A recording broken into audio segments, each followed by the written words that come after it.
Hello, everyone. Welcome to this edition of Date Talk. We are going to be sharing for the month of July. Our theme is Family Matters. So we're going to be talking about different things as it relates to the family. So we want it to be clear that your marriage doesn't just affect you, but it affects your family as a whole. So we're going to talk a little bit about Family Matters for the month of July. We also have our Couples Challenge Week will be in the month of July, and that's actually going to be July 12th through the 18th. We're going to have different activities each day, so you want to be a part of that. I'm hoping you guys can see that. But we're hoping that you'll be a part of that. If by chance you want a mailer, we are mailing these out. Just go to Couples Date Night to our email, which is D8Nite Ministry, D8 NITE Ministry MINISTRY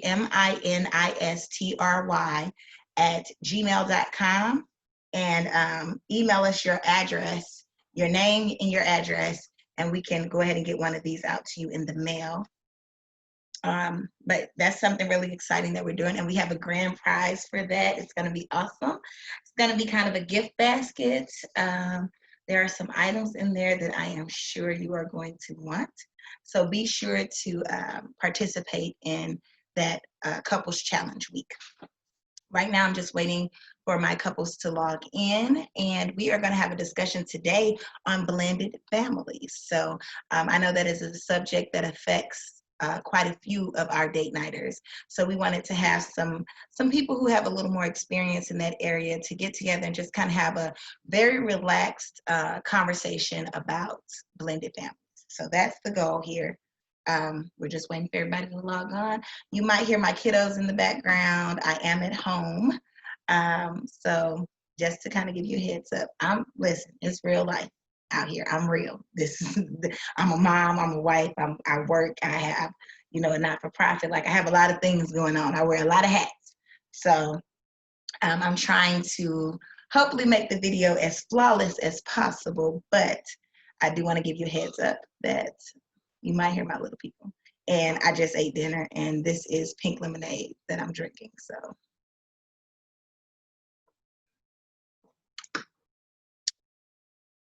I hope everybody is doing well.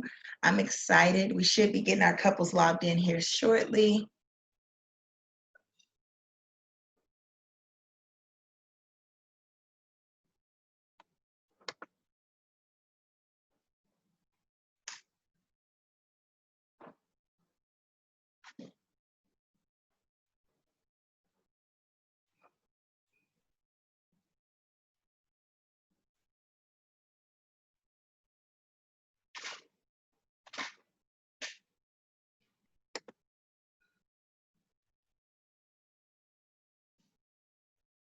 Hello.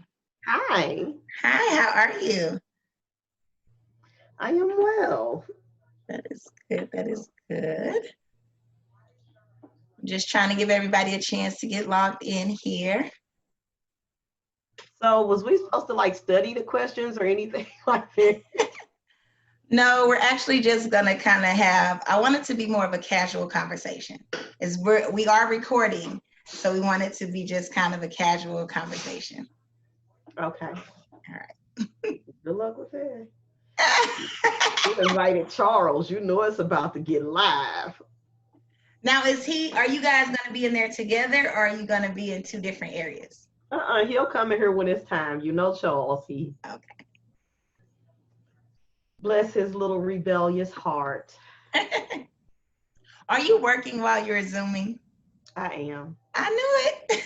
Well, I'm working on family stuff, but not work. Really?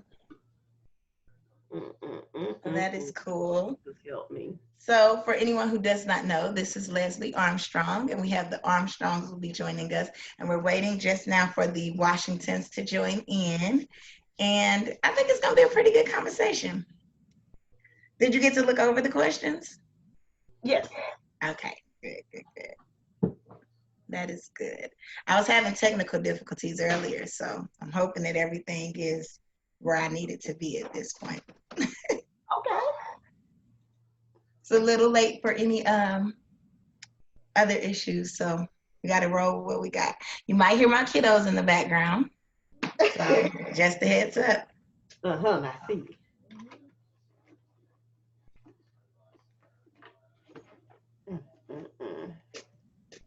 Were there any questions you could think of that? Okay, hold on one second. We got the Washingtons joining in. Hello, Washingtons. Can you hear us, Rachel?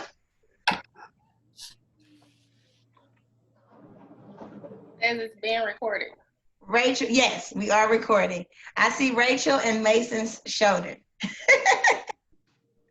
Hello, Mason. Hello, Washington. How have you all been? Good. How about you? Good. Pretty good. I feel like I'm in the dark. I probably should cut my light on, y'all. Give me a second. Is that a little better? There we go.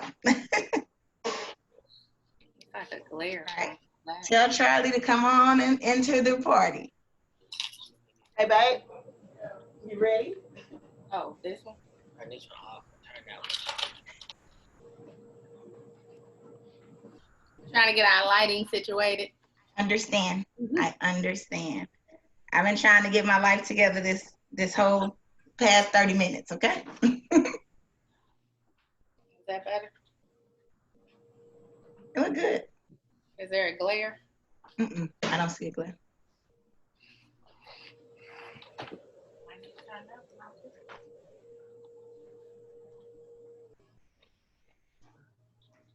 I'm so excited, guys. I'm like so excited. Fine. We need to change seats. Now y'all trying to swap spots. She like, let me get the camera on my good side. I like your glasses, Leslie. Thank you. She thinks she fancy. Every blue moon. Now, guys, we are recording this. We're not doing anything live. We're going to record it. Possibly, potentially, Dalen will do some editing for us, and then we'll be posting it. If I can get him to do my editing, we're going to see. Okay. You can edit a Zoom recording? I didn't know that. I'm not sure. That's why I said we're going to see. Dalen can do all kind of stuff. That dude is an editing professional, okay? So we're going to see what he can do. Where's your husband, Leslie? I'm trying to get him. Y'all know Charles be on his own time schedule. They got candles burning and everything. See, right? This is my little room. Y'all ain't changed. Listen, this not that kind of a recording, man. Right. There's other people on this call. Right. We don't want that. Oh, there he is. Keep it clean. Charles, we need y'all to keep it clean, okay? Of course. Your wife got candles in the background. It looked like a bed right there. I don't know what's happening.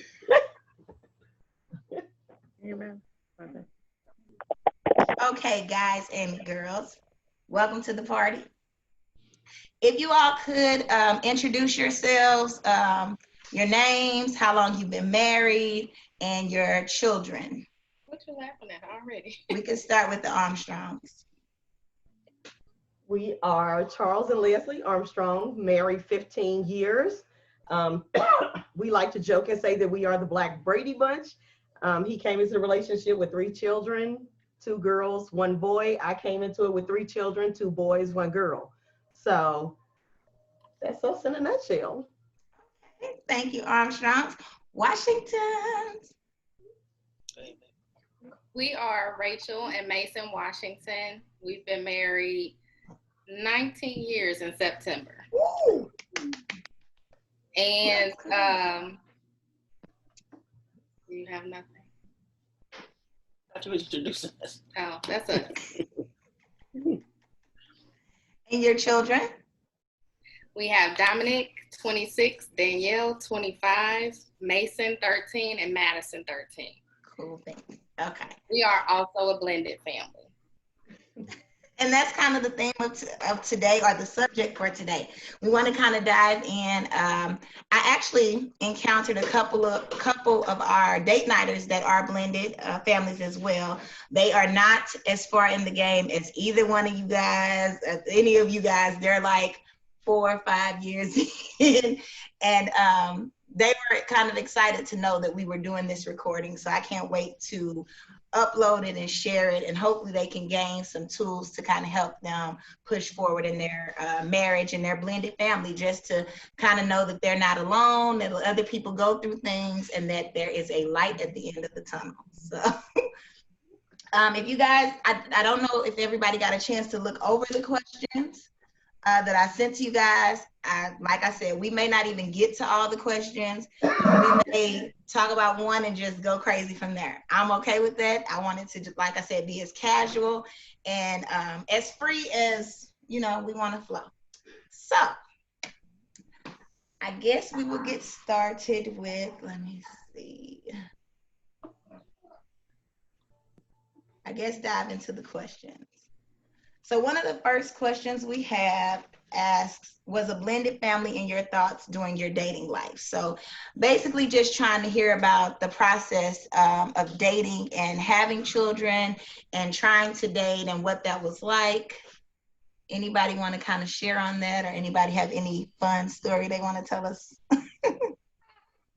Well, of course, when we was dating, we wasn't thinking about blending, in detail of blending families. Of course, there was my kids and there was her kids. And I guess there was some interaction, but we wasn't thinking, we wasn't looking that far ahead as far as a blended family. How is this going to work? How is it going to look, You just got caught up in attraction and that was it. Nah, I'm just joking. Yep, I remember that story. That love story. So in the process of your dating, or I guess more so, Leslie, for you, in the process of dating, at what point was it like the kids need to be involved in this? Or what was your mindset through your dating process? Well, to be 100% candid, if I may, we did have some opposition from our children. My son, at the time, he was 12, and he was my sole focus. His dad wasn't involved much, so it was always me and him, ride or die. That was our thing. So then to bring in a man, and not just any man, but a godly man that understood the order of a household and the need to be the primary caretaker of the family, he had some struggles with it. It wasn't always easy, but he was able to win him over by showing him that he's not just the typical man, and he was nothing like his dad. He was going to be there. He was solid. So that was our first, one of our first struggles. And then his eldest daughter, we had some struggles with her adjusting to my age, and him involving another woman who knew how to handle business and coordinate and facilitate and come in and be his partner in place of him depending on her for things. So we had a fair share of struggles, but I think it was us keeping our mind focused on Christ and knowing the order of a household and agreeing to always work together and make them come on board with us rather than us trying to cater to them. Okay, that's cool. And it was more or less, we knew what we wanted, and we knew that because for instance, my oldest daughter, I remember telling her, I was like, this lady at church, she keep looking at me. What's up? And my daughter was like, run. Don't talk to her no more, Dad. Don't talk to her. What? So I'm like, this is my life. Tell me what to do. So there was a struggle there, but in the end, I think overall, as we went through different scenarios with the kids, it became a fact that we'll never be 100. Mhm. Let's respect and get along and be parents, step parents to the kids. Okay. That's solid. Okay. Now, Washington's, I know your blended family situation is a little bit different, right? You want to tell us a little bit about that dynamic? You can talk. Yeah. Well, Dominic and Danielle were 2 and 3 years old, right? Mhm. When we started dating. So I pretty much helped raise them. You did. At that age, they're so welcoming. Kids, they were so small. It was, I think I had the wall up more than they did. They were just like, oh, love me, I love you, that type of thing, because they were so young. So I think the struggles came a little bit after we started dating, but I had no idea that I would marry someone with kids already. As a matter of fact, my friend and I, that was like our thing. We would not marry or even date someone who had kids because we heard so many horror stories about it. But, Life happens. I said the same thing. Look at I Ray. said I would not date anybody with kids, and now I'm with a guy that got 6. So I understand. Really? I understand. oh, yeah, they got sick. Yeah, so I said that, but the heart wants what the heart wants. And I fell in love with him. So I had to accept his kids. It wasn't always easy, There's some struggles. I'm sure we'll get to that. But Okay. yeah, that's what it was. Mason, how did you feel with the whole dating process? And you have children. Did you know before you guys started dating, Rachel, that he had children, or how did that conversation come up? Did I know that he had children already? Oh yeah, Mason and I have been knowing each other since we were our kids' age, even younger. We met in the 8th grade. Oh, wow. Yeah, I saw him playing basketball in the gym. I asked a friend of mine who happened to be his cousin, "Who's that boy? Tell him I like him." And that's, it went from there. But then we, and that was kitty love or whatever. In high school, we went our different ways. No one know kitty love. That don't count. I keep telling you that. That does not count. But in high school, we went our separate ways, and he dated a whole bunch of girls, and I dated maybe 1 or 2 people. But it was after high school that we reconnected. It was actually after he came back home from college. So we reconnected after that. So yeah, I didn't know that he had kids, but we were just friends hanging out for quite a few years. And then it kind of developed from there. So we were like good friends, just hanging out and, doing what young people do. And then we ended up connecting. So Mason, did you have any hesitations or fears when it came to, okay, I really like this girl, this relationship is getting serious, I have my children, like, was there ever any thought or any concern for you with that process? Yeah, no. I guess to be quite honest, that wasn't something that I don't even think I gave a whole lot of thought to in regards to dating. I had children. That was a fact. They were there. They were present. They were going to be present.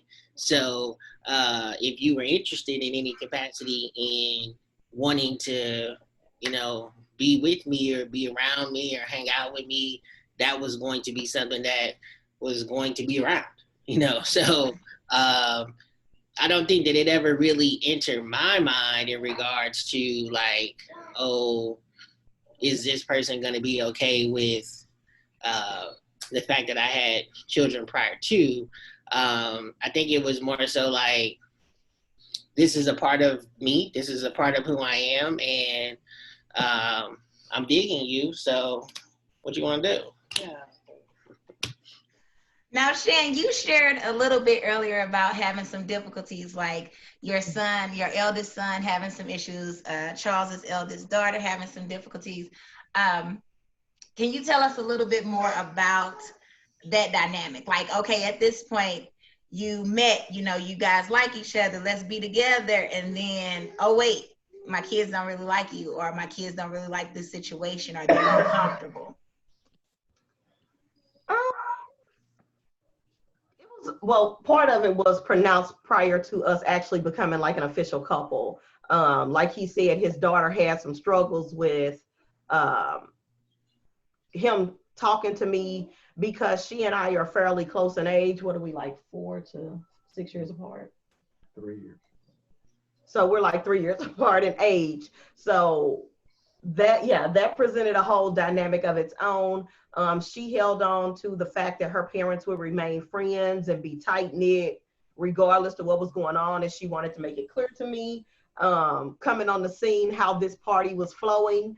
So we had to have some difficult conversations in the early stages of us trying to get to know each other, and that's when he and I took a stand and determined that we were really digging each other, really feeling each other, and we knew that God could do some powerful things with us. So were we going to yield to what outsiders were saying? And we look at it like outsiders in the sense of he and I as a couple before God, rather than, this person being invited in.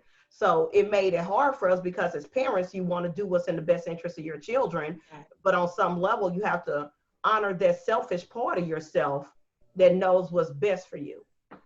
That's good.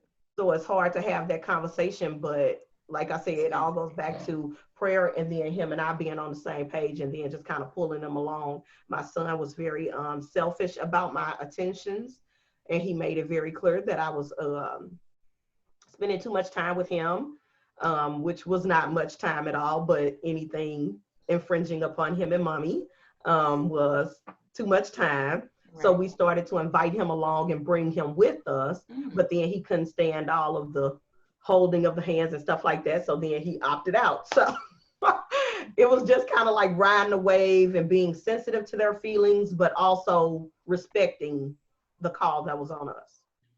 Okay. Charles, pretty much the same. You concur? Yeah, it took a while. I think more or less we was persistent about what we wanted to be to each other.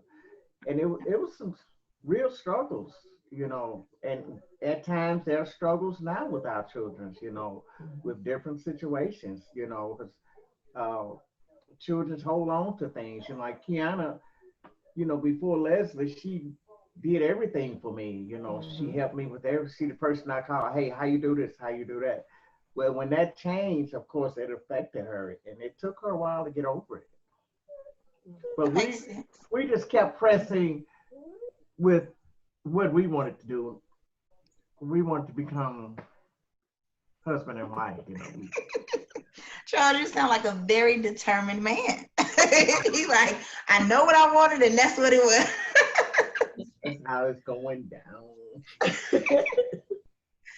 Washington, is there a challenge or anything specific that you can recall as it relates to, the blending process with, I know you said kind of early on you had a certain mindset, but as the children got older or as you all began having your own children together, like, were there any challenges or anything you faced there?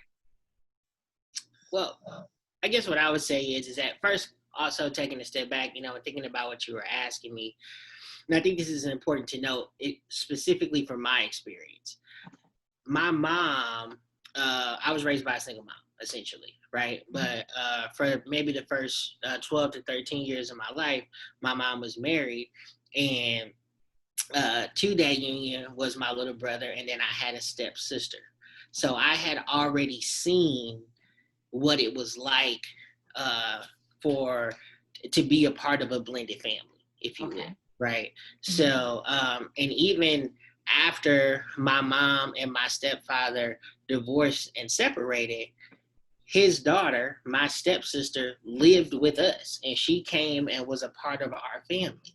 So I had already had an experience of what being in a blended family was like, how you could love a child and rear a child and, do all of those things that parents do for children that weren't, biologically yours.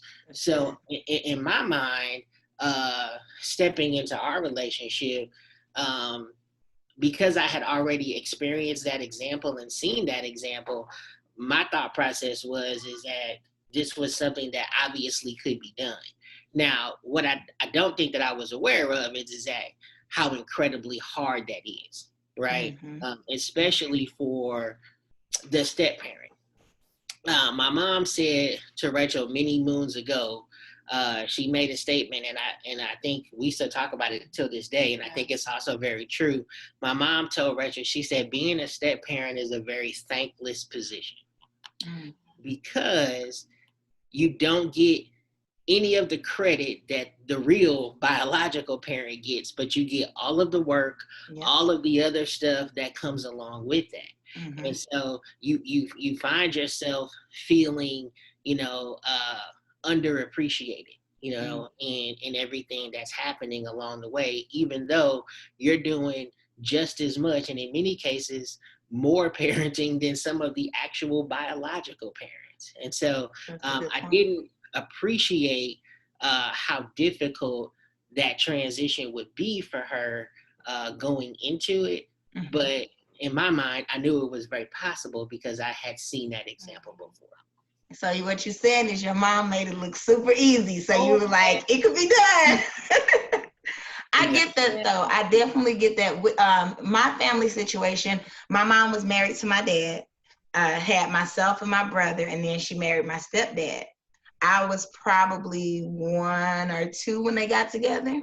So I grew up knowing my stepdad is my dad. So I can definitely see how that will give you a different perspective versus someone who maybe didn't have that upbringing or they never saw that blend. So for them, it would be like a foreign concept. So Rachel, for you, did you embrace it as freely as that? Did you have kind of a reference point? Or were you kind of like, whoa, what is that? Facebook session, tell it all. Look at that face. Does that answer the question? Love it. It was hard for me. It was very hard for me. I was part of a blended family also. I had a stepfather. I had, a stepsister, and I had all of that too. But I saw the struggles with that, and then having this mindset that, because for a long time, I felt like I didn't want children of my own. And then to fall in love with a man who has 2 children and the mom is still involved in their lives. It's not like she wasn't there. She, they adore their mom. So she was in their lives. And to his point, the struggle of being a step parent, it's really kind of hard to explain because everybody wants you to embrace these children like they're your own and love these children like they're your own, but then know your place at the same time. So it's like care for my children, take care of my children, but then you have to there's times where you have to take a back seat to certain decisions and certain parenting and certain things. So it's like you're put back on the back burner sometimes. I never got from the kids, you're not my mom or this type of thing. I never experienced that from them. But more the opposite. What? In my opinion. Yeah, it was more, and it was more of, I would make sure that I knew that I put myself back into my place sometimes, so no one else had the luxury of doing it for me, because that was very hurtful. So Right. sometimes I would remove myself and step back because I don't want any trouble. I don't want any problems, and I don't want to get hurt like I did the last time. You know, it's that memory of things that may have happened in the past. So I think it's a very difficult position. I didn't quite understand what my mother-in-law meant when she said it's a very thankless position, because like he said, she made it look easy. She did. She didn't show, obviously I didn't see everything with them growing up, but even when I did step into the picture and from what I did see, she didn't show the struggles. She didn't show the hardships, and there was no partiality there. You know, That's she good. loved her daughter. That was her daughter. You know, these are my boys, and that's my daughter. That's how it was. That's And good. but it's difficult, but it's possible. Like you Okay. said, it is possible. That's really good, Rachel. You hit on some good stuff in what you were saying. That is really good to even just the seeds of wisdom. I had a young lady kind of confiding in me. She is the step parent, and her and her husband have no children together. She married him, and he had 2 children of his own. And she was kind of struggling this past Mother's Day because they have joint custody with the children's biological mother. And she was kind of hurt because she felt like she didn't get a Mother's Day, you know, because she's the one that's with the kids all the time. She's the one that's taking care of the, you know, everything, any of their needs. They live with them full time, and they just visit their mom on the weekends. So she was really feeling neglected. So when you talk about, you know, taking and putting yourself in your place, or putting yourself, you know, on that back burner, I can definitely feel that challenge, because like you said, it is thankless because you're doing everything with not so much reward. So I applaud that just in and of itself. I imagine what I do as a mom, and then to not have it acknowledged, or to not, you know what I mean? I could see the struggle with it. So, Well, oh, go ahead, Charles. I'm sorry. you know, to my wife and my wife really, we have had some real struggles with my oldest daughter. I mean, there was an incident to where they didn't speak for over a year, which really put a strain on me as far as going to see them, spend time with them, spend time with the grandkids. So it was a very difficult time. However, you know, my first loyalty and respect went to my wife. That's who I was with. So over a period of time, we did come together and went through that differences of opinion or the incident. And now, you know, it took my wife a while to get to the point to where, hey, it's never going to be 100. We demand respect. We're going to love you. And we finally got there. Today, I think we have a working relationship. We doesn't have a perfect relationship. It's a working relationship where everybody, they respect her, you know, 100%. We respect them. Divorced, same way. That's good. I think that's what you kind of repeated there, Charles, about it not being 100%. It won't ever be perfect. And that's in marriage in general. Like, it just will never be perfect. We try to go after this perfect image of what a marriage should look like and what a family should look like, but it's never perfect. You know, as long as we are in a place where we can submit ourselves to God and say, okay, you take the wheel, because this is, you know, we're going to hit bumps and different things in life. So being able to I like what Rachel said about, you know, kind of putting yourself, taking a seat back, taking a step back. We don't take the time to do that. You know, nowadays everything is fast paced, except for during coronavirus. I'm sure everybody for COVID-19 might have had a little bit of a chill moment. But for the most part, we're busy. And nobody really takes the time to say, okay, let me take a step back and look at the situation and just be that self-aware. Even when you said, Rachel, about, you know, when it came to certain things, you would say, okay, I'm going to not step on any toes because I don't want to be hurt and I don't want to hurt, you know, anyone.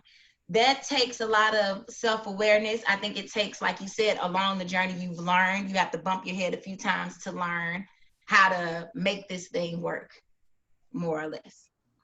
Yeah, I think for me, again, like Leslie said, if we're being candid, we're being completely honest, I would remove myself to a fault at times. Oh, okay. Like it would get to the point where I didn't want to be hurt.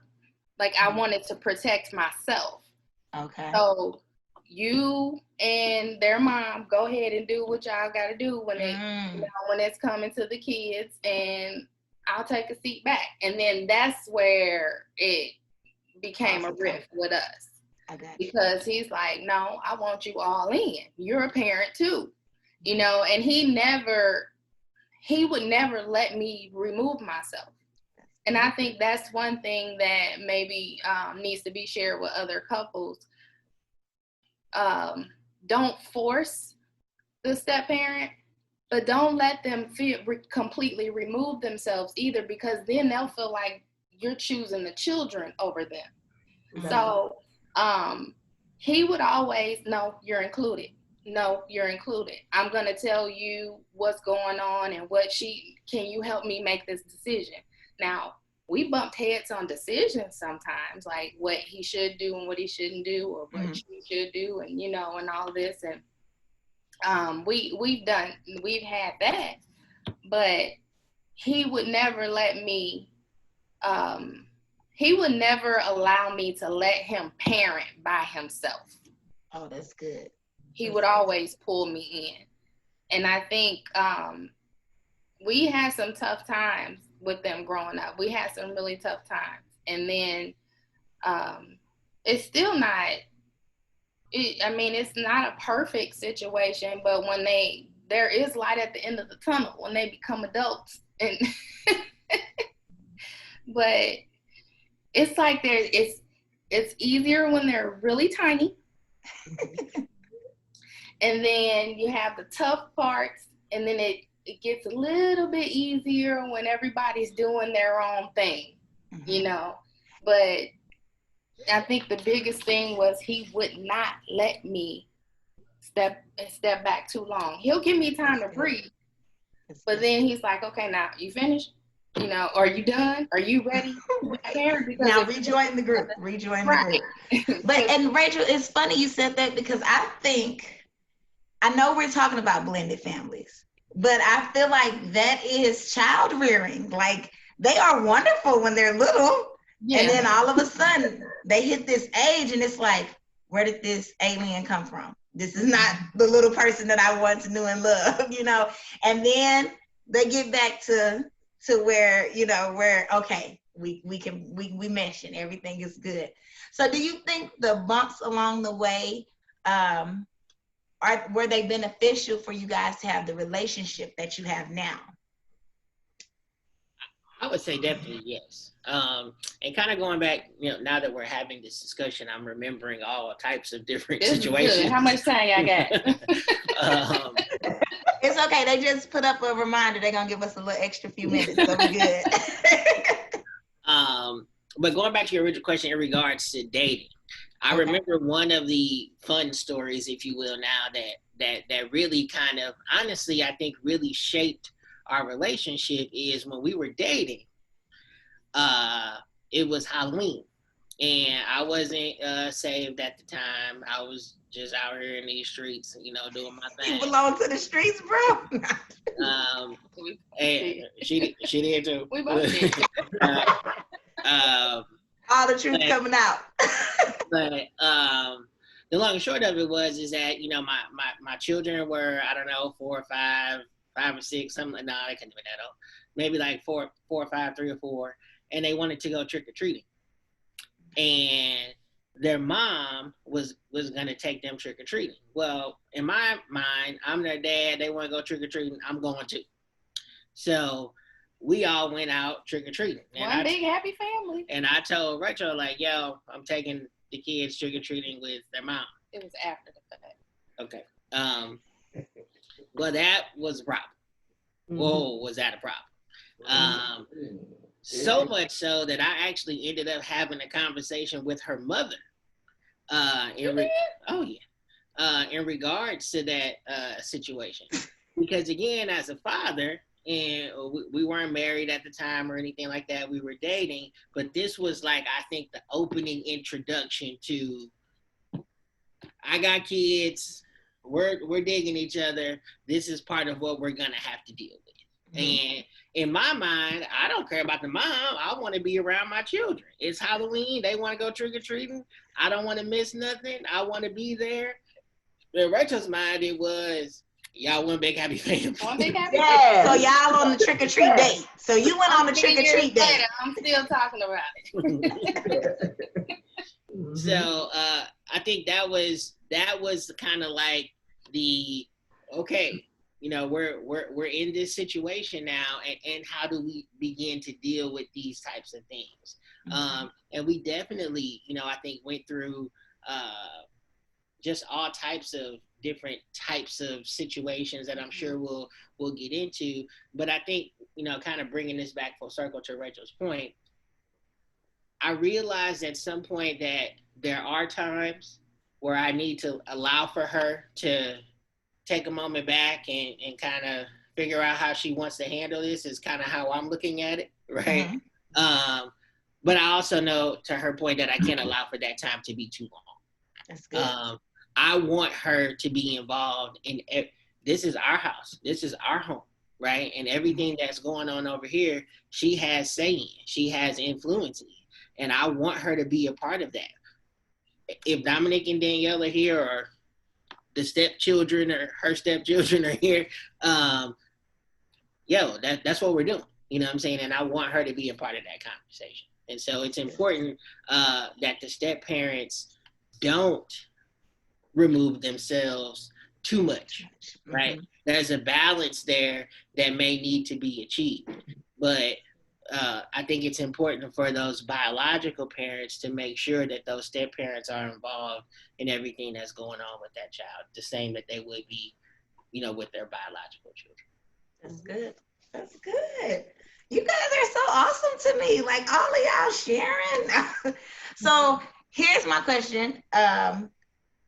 When it comes to being a blended family, and we might have already kind of touched on this, what is something that you wish you would have known earlier on in the process?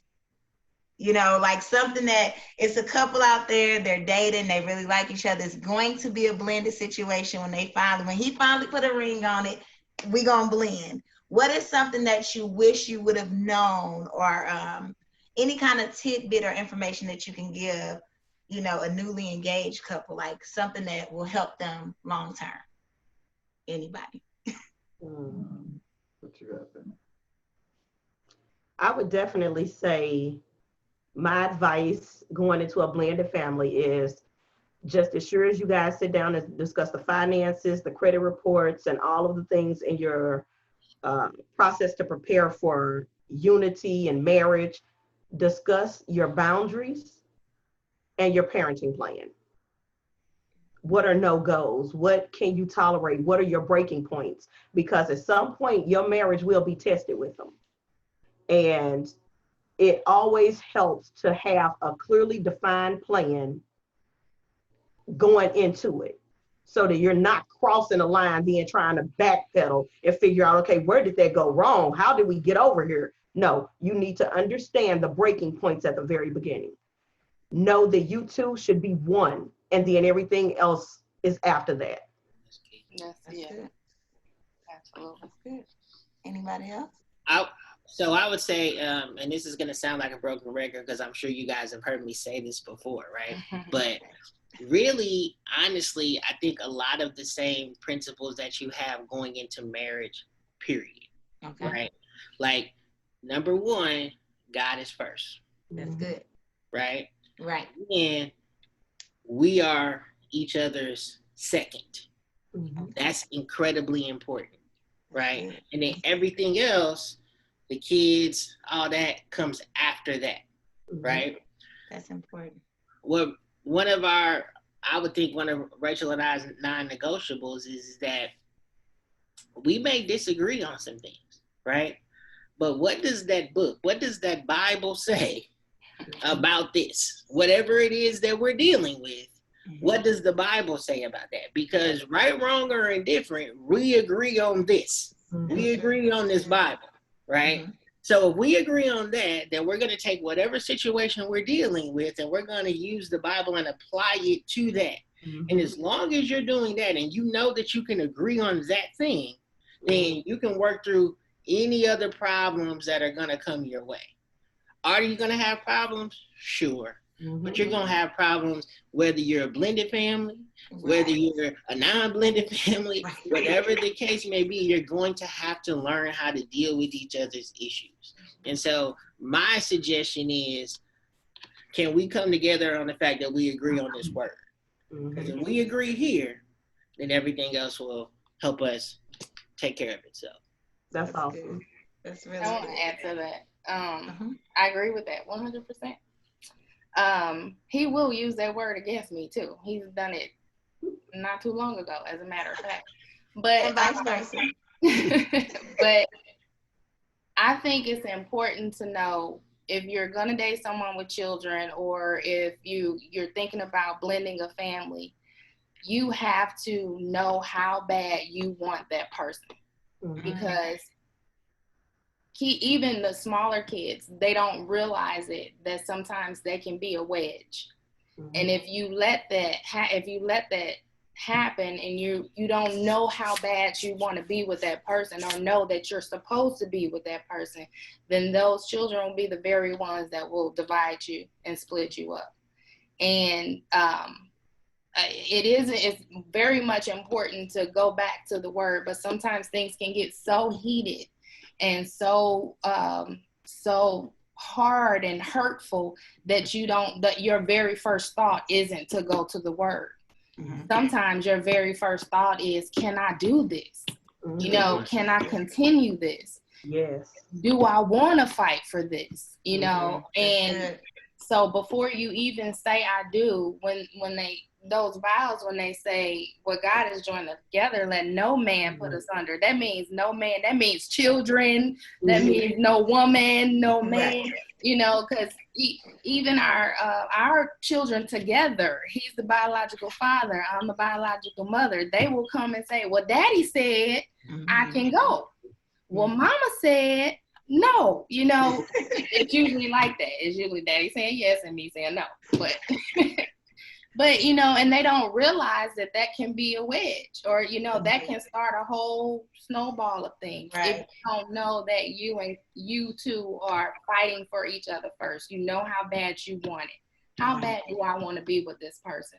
That no matter what, we're gonna get through this. Yeah. And that's what it comes down to for me. Up top, honey. What? He's so embarrassing. Y'all are hilarious. Okay. That is good. Okay, so I'm starting to try to get to where we can kind of wrap things up a little bit. This is really dope, and I really feel like at some point, date night is probably going to have a panel discussion, and y'all will be able to answer like real live questions from people in the audience. I'm just going to drop this out there and let it sit there for a minute just so y'all can be thinking about that. But because we are planning some stuff. But anyhow, you all kind of mentioned like good boundaries, having, setting boundaries in your marriage and setting boundaries for the relationship and boundaries for the kids. So what are some really good boundaries? And I feel like you've shared some. And at what point should those be established? Well, I can say for me, boundaries was, I think I made casual decisions that violated our boundaries rule because, like where I come from and from where I come from, I make decisions. I didn't ask, hey, I'm going over to the kids' house and we're going to do this, and I think it caused a whole lot of problems. And when I say that, I'm talking about, it didn't take me much to grasp this. It took me some time. So, I mean, casually you can make decisions, say, I'm going to, and then go back to what Mason and Rachel was saying. I didn't confer with her. I didn't say, hey, how do we want to go about this? Hey, I'm doing this, are we doing this? Well, I had this. So I think when it comes to boundaries, you really have to be careful. You have to include your mate in decision making and what you're going to do with the stepchildren. That was one of my biggest challenges is come to terms with, hey, we don't do this. Hey, what's our schedule like? Because I would say, hey, I'm doing this with the kids. Well, hey, we supposed to do this today. Oh, well, I told them. Yes, we have been up the rough side of the mountain. Eyes are still climbing the crystal stair. But I think that one important thing to note to what he just said is the power of prayer. I like to say that I am a Christian. I believe in godly precepts and concepts, and this is difficult. It is very hard to fight for what you want in your relationship and then to be on the same page and stay on one accord.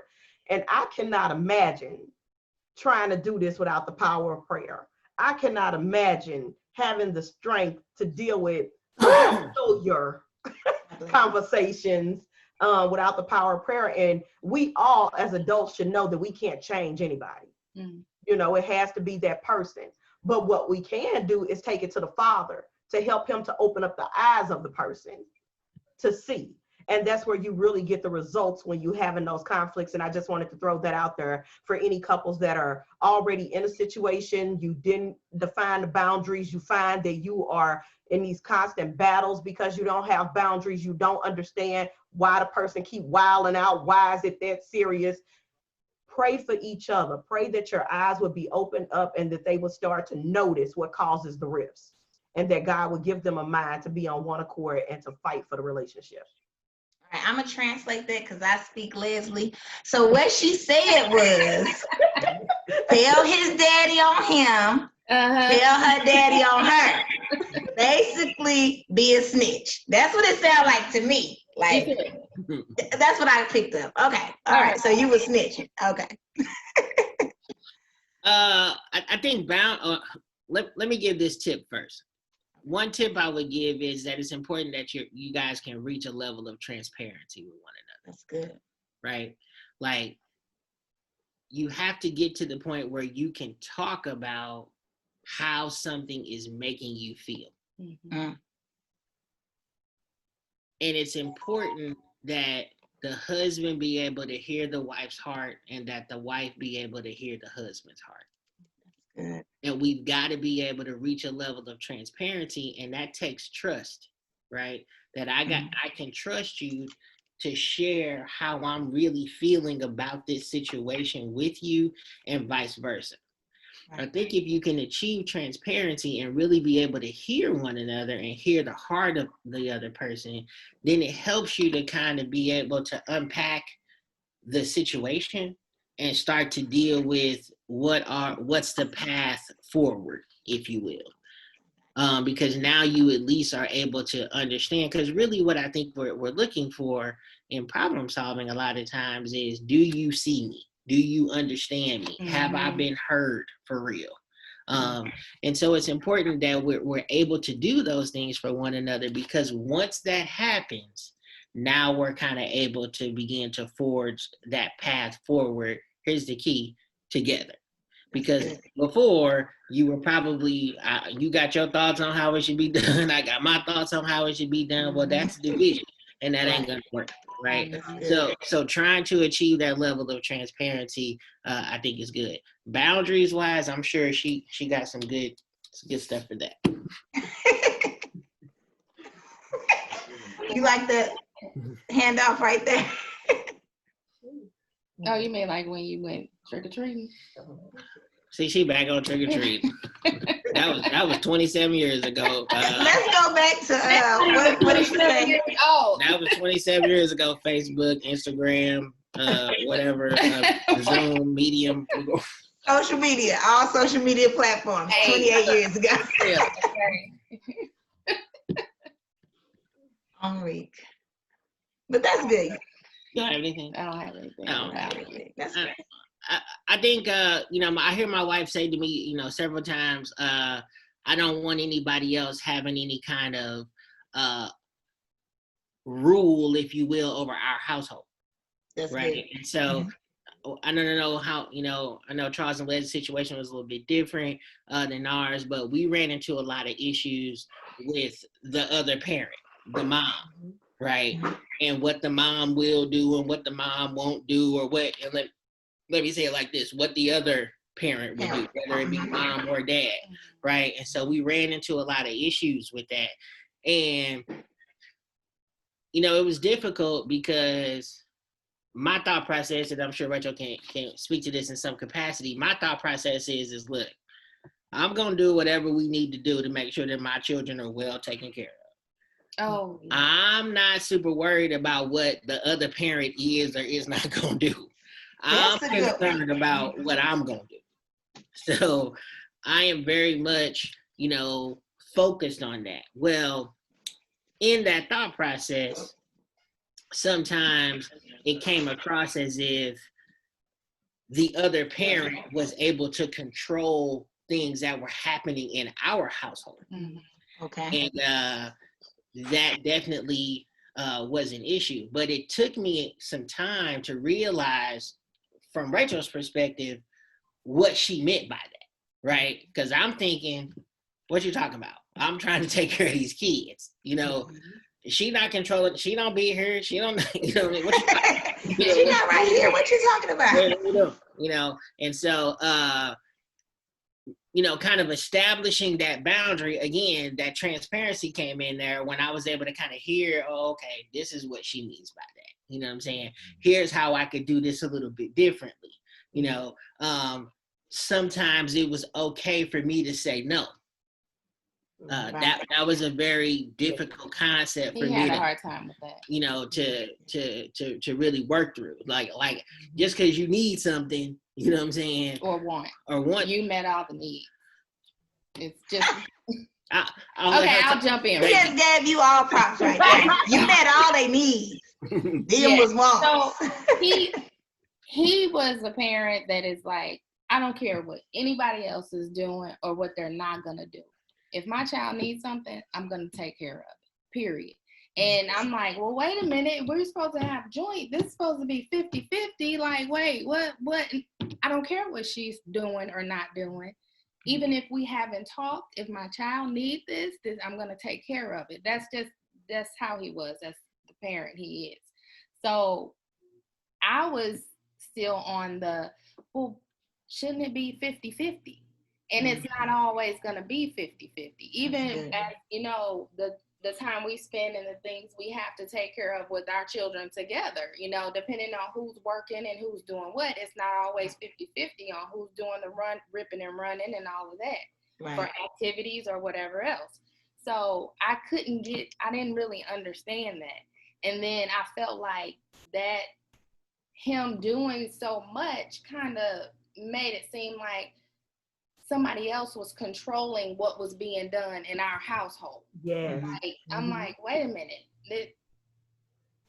She has too much control over here. And she probably wasn't even thinking about any of that. But this is how I'm looking at it. Right.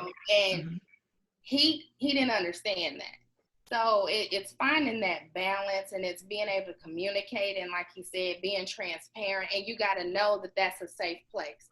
So that's one thing you need to establish before you get married. Do you feel like this is a safe place where you will be able to be 100% vulnerable and 100% transparent?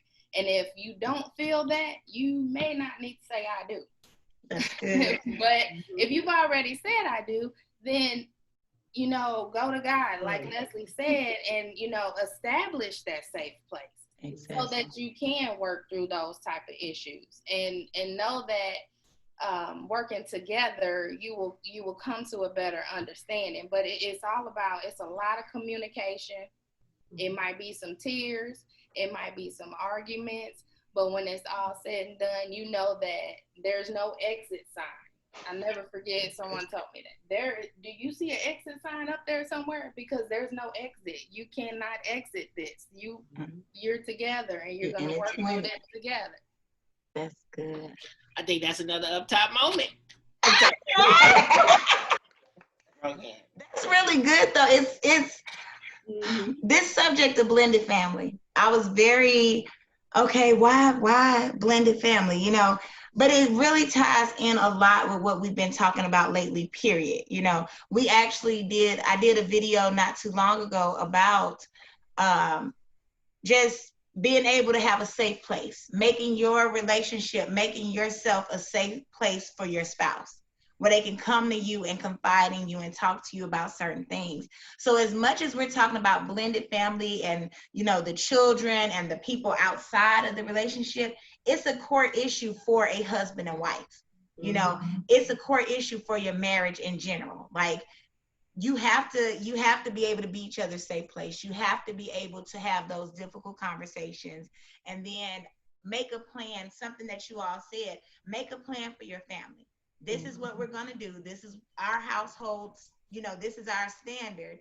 And anything outside or apart from that, we're going to discuss. If we can't agree, we're going to bring it to the word of God. And then that's it, you know. So this has really been good. I really enjoyed talking to you guys. I feel like we could keep talking forever. Yeah. I'm not going to let us do that because, you know, we got Maybe there'll be constraints. Yeah. Definitely. I really do feel like that's going to be a thing. I definitely am working on, actually last year I put together something for a panel discussion and we ended up not doing it. So that may be a thing. So I appreciate you guys. I hope you guys are open to be a part of anything that we got going in the future. I'm gonna hit y'all up. Mason, don't change your schedule on me again. This man and his schedule. Can we talk about schedules in marriage, please? We ain't got time for that. Stop recording. That'll be another topic. That'll be another That series. needs to be part 3. Right. Because Charles mentioned that too with the scheduling thing. Girl. Well, I want to thank you all again for being a part of this little date chat here, sharing your insights and some information for couples as it relates to blended families. Again, for the month of July, that's kind of our theme, is just family. Family matters, just talking about different things with the family as it relates to marriage. So I appreciate you guys. I did want to put a quick little plug out there, guys. If you heard me talk about the church we're affiliated with, which was the Gathering Place Church of God, they have a marriage retreat every year. It's really awesome. It used to be Fireworks Station Church of God. Anyhow, through all of that, it's been these two, the Washingtons, Wade Washington, that have kind of put that together. They kind of spearheaded. It's a ministry that's near and dear to their heart. We're looking forward to whatever they do going forward because date night is going to be a part, whatever they do. So guys, you'll be hearing more from them for sure. And the Armstrongs, I want to thank you guys for being a part of this. If you don't know, the Armstrongs have actually helped with our budgeting and balancing the financial lessons that we have through date night. If you need any kind of help with organizing, getting together a budget, things like that, the Armstrongs have always chipped in. They've helped, they've led some discussions, they've done some teaching, they've even done one-on-one sessions with a few of our date nighters. So again, I applaud you guys. I thank you all for everything that you guys do for marriages, and I just thank you for being here. So I look forward to posting this. Date nighters, keep your eyes open and pay attention because it's going to be a lot more to come. Talk to everybody later. Bye, guys. Thank you, Tisha. Thank you for having us. Thank you for having us. Thanks for having us. All right. All right. Bye, guys. God bless.